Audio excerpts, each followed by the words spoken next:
Hey everyone, my name is Cyclical, coming at you today with a Naruto discussion video. Since I'm obviously the new kid on the block and this will be the first video going up on my channel, I wanted to just take an early opportunity and explain how I'll be approaching discussions on my channel. When I say this, I don't mean to tell you how I'll structure each of my videos because I haven't even planned that out yet.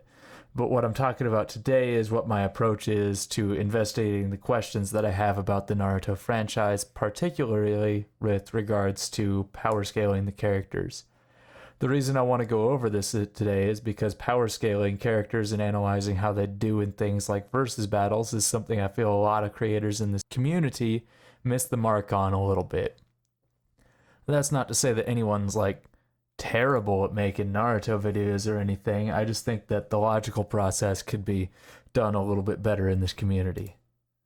So to start off with, I think the biggest problem in the Naruto community is how hyper-literal some people get when analyzing the statements and feats. One recent example that springs to mind is that there's apparently a statement in one of the data books that says that when all three of the Sannin fight together, they become 3 times as skilled, or whatever it says. I don't read the data books. Now, if you just take this at face value, it seems like a pretty crazy statement to make about the Sannin, and it kind of makes sense. The group working together should be greater than the sum of its parts, but unfortunately, some people have taken this statement super seriously to mean that the Sannin actually get a 3 times boost when they're working as a team versus when they're by themselves. So if we look at it this way, we get an interpretation that the 3 Sannin together would be equal to about 9 of them individually. This would mean that Hanzo was 9 times stronger than Orochimaru during the Second World War and some other crazy nonsense interpretations like that. I think that a more likely interpretation of the statement tells us that the teamwork of the Sannin is just really good, and that when they do work as a team, they're able to accomplish feats they couldn't have before. I think if you look at it this way, it makes more sense and also accounts for something that I have a problem with as well, and that's the fact that the data books have a habit of making some greatly exaggerated claims about the info in them for the sake of just hyping things up. Another example of the hyper-literal problem I have is with Sasuke's curse mark giving him a air quotes 10 times power multiplier. As far as I could find, the only time anyone mentions getting 10 times stronger from the curse mark is when Jirobo activates his second state curse mark against Choji. And now even if he's right on the money about being 10 times stronger than he was in his base form, this statement doesn't necessarily apply to all the users of the curse mark. And for starters, Jirobo is stated to be the weakest of the Sound Four, so even if his curse mark gives him a 10 times boost, it may be fair to assume that the other members may be getting a less powerful boost than he is. After all, the curse mark is something that works as an external source of power, and so it makes sense that the stronger the user, the more the theory of diminishing returns should start to kick in. So now if we look at Sasuke in this way, some of the arguments that Sasuke's Curse Mark 2 in Shippuden should also be 10 times stronger start to fall apart. Even if we're generous and say that his Curse Seal gives him a 10 times amp in Part 1, it follows logically that the Curse Mark shouldn't grow alongside him. When we see Sasuke after the Tenchi Bridge, he's obviously more powerful than he was in Part 1, and so his curse mark should no longer be multiplying him by 10 times. Let's say he's 5 times stronger now than he was, then the curse mark should only be multiplying his power by 2 times. When we start to analyze statements and feats in this way, everything starts to line up better with the events of the narrative and seems to fit the story better as a whole. The same reasoning should be applied to any showings we get of various characters. There's an infamous debate between Swag Kage and Noodles here, where Noodles claims that Kakuzu can beat Pain. I'm sure most of you've probably seen it, but I'll link it below if you haven't. Anyway, in that video, there's a part where Noodles claims that Datara one-shotted the Three Tails because we only see one of his bombs on panel when the fight is shown in a flashback. And this bomb wasn't C3 or anything, just one of his regular bird bombs. Now, I understand how you could draw that conclusion if you really wanted to, but it seems really dishonest to the story to assume something like one of those bombs could one-shot the Three Tails instead of what was really happening on the panel, and that just being a short cutaway that Kishimoto put in to show a glimpse of the fight to get the point across that Datara fought the Three Tails and won using his bombs. Now, I want to make it clear that I'm not trying to call Noodles out or anything like this. I just wanted to use this instance as an example because this is a very straightforward representation of the kind of issue I'm trying to point out here. The last thing I wanted to address before moving on from this point is something that just kind of bugs me, but honestly doesn't have much of a bearing on discussions as a whole. But just like how people tend to make statements about character feats and powers too literally, they do the same about destructive capabilities and the speed of jutsu. Now, like I said, I'll reiterate, this isn't really super important or anything, but I do find it a little bit annoying when people try to unironically claim that Jiraiya's giant Rasengan is mountain level, or that anyone in Part 1 is moving at light speed, or that the Nine Tails can effortlessly vaporize the planet, or anything like that. Once again, these stats usually come from hype statements about the jutsu and shouldn't be taken literally. This brings me on to my next point. How do we know which statements are reliable and which aren't? There are a lot of statements in Naruto, statements about how strong or fast someone is, how unstoppable a jutsu is, or how fast someone is getting stronger. Usually these statements come from another character watching a fight and just info dumping along so the audience can keep up, like Karin does during the Sasuke vs. Danzo fight. I do think it's important to take these statements into account when you're trying to power scale Naruto characters, but you can't always take everything they say literally, once again. So I think the importance here is to use logical skills and to be discerning. I think the best way to do this is to just give an example of reliable and unreliable statements and explain why I think these are that way.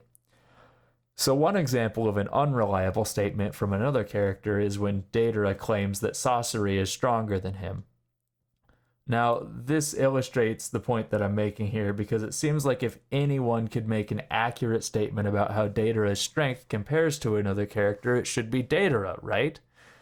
But like I said, this is one of those statements that can't really be trusted, and the reason for this is that there's just too much external context to make it seem absolutely true. First of all, Datara is trying specifically to get Kakashi away and leave Naruto alone with him in this scene. And right here's our first clue that he may not be telling the truth, since we can clearly see a motive behind the statement where a lie becomes beneficial to Datara. But even if he wasn't intentionally lying just to get rid of Kakashi, Datara could have also just been talking about his strength in that exact moment. I'll remind everyone that he had just gotten done fighting and sealing Garo, which took a lot of his stamina over the course of 3 days. He was also completely out of detonated clay and missing one of his arms. So in this case, he may have been weaker than Sasori, even if he would normally have been stronger, and claimed so in that moment because of that context. So because of these two reasons alone, I think it's fair to doubt the authenticity of this claim when looking into who would normally be stronger of the artist duo.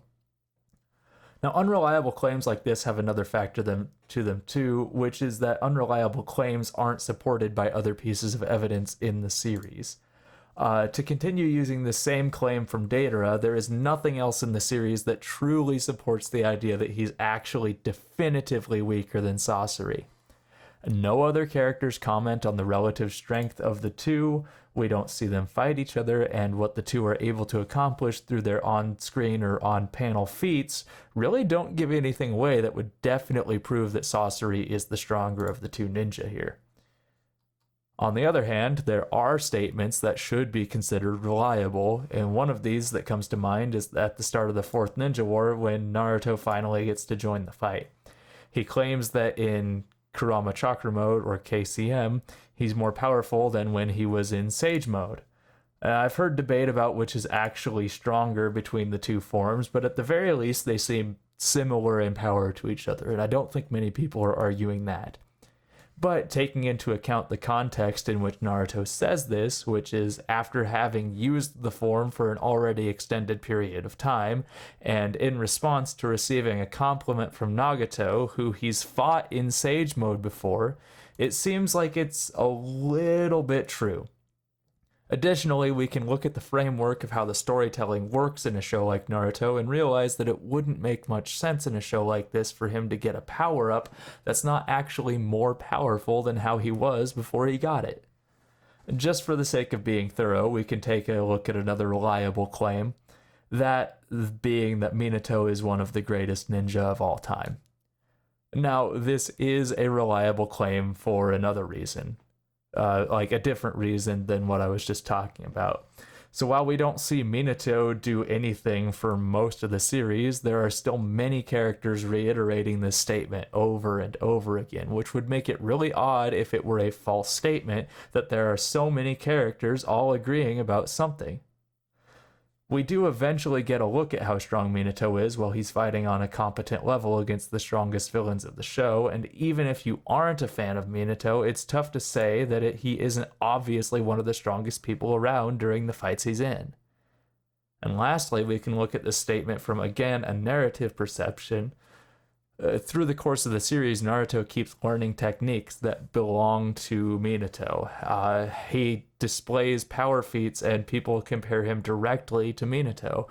And once again, having this figure casting such a huge shadow over the entire story wouldn't make much sense if the statement about him being a legendary shinobi was wrong.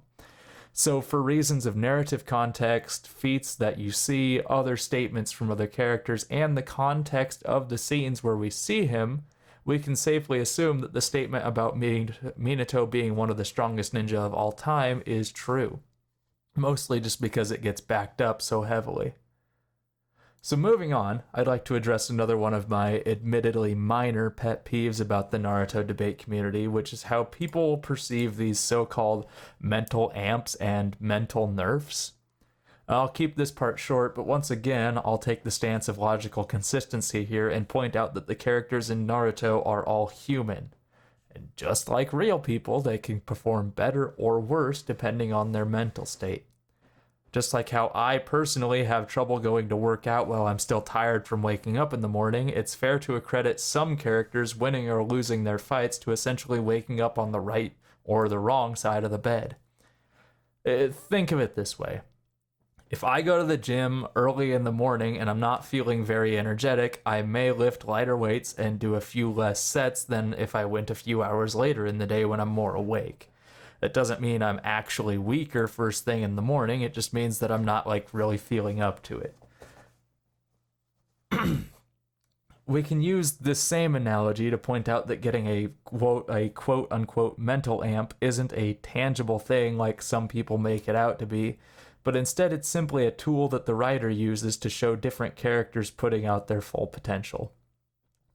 The most obvious example of this is when Naruto fights Gaara during the Konoha Crush arc and seems to get way more powerful all of a sudden than he was before.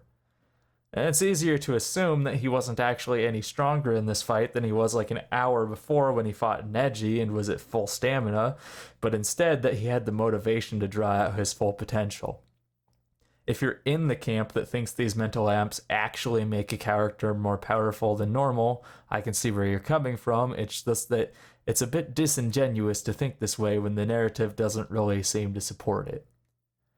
Now, this whole last issue that I'm going to bring up, despite being a pet peeve of mine, is actually indicative of a larger issue that I think causes most of the issues I already have with the Naruto community. And that's that Kishimoto actually does a pretty bad job of communicating some of his intentions to the audience at times. Now, I'm not claiming that Kishimoto is a bad writer, far from it. I think Naruto is a fantastically written story with a lot of depth and nuance, especially for the genre that it belongs to. If you compare it to something like Fairy Tail, it is just leagues above. But I can back up the fact that Kishimoto poorly communicates intentions with a few examples.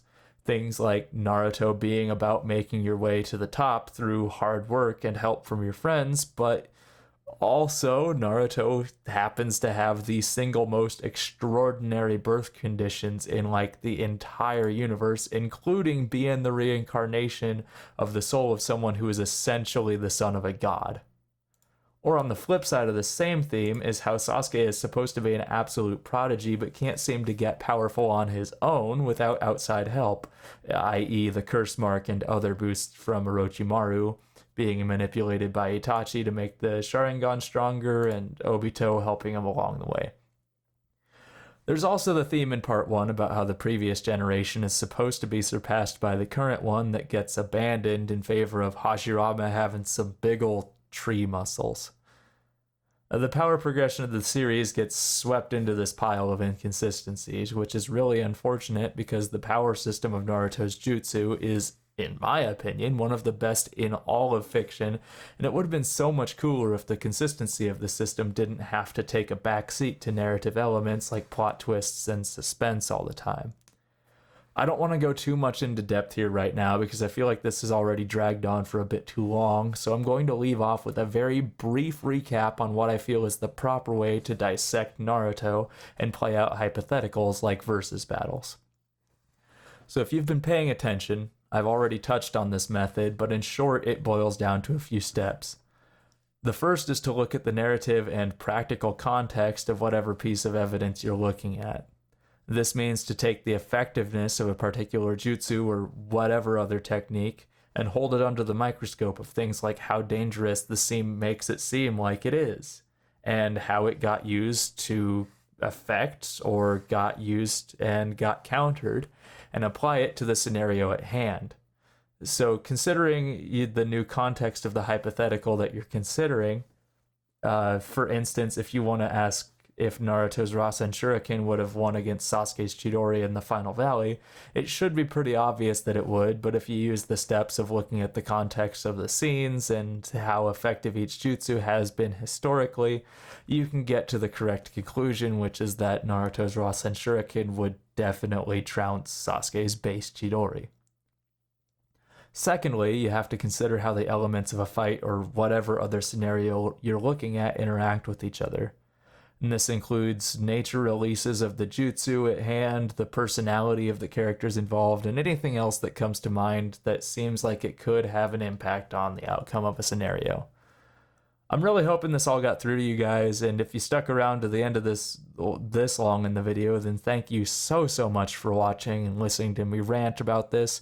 I'm sorry if you were expecting some actual power scaling in this video, but I really just wanted to address what my approach is going to be on this channel. But don't worry, if that is what you came here for, the next video I'm going to put up will be a huge attempt by me to put my own words into practice, and that's going to be my own take on the Akatsuki ranking list. Until then, everyone take care, and I hope to see you all in the next one. Goodbye.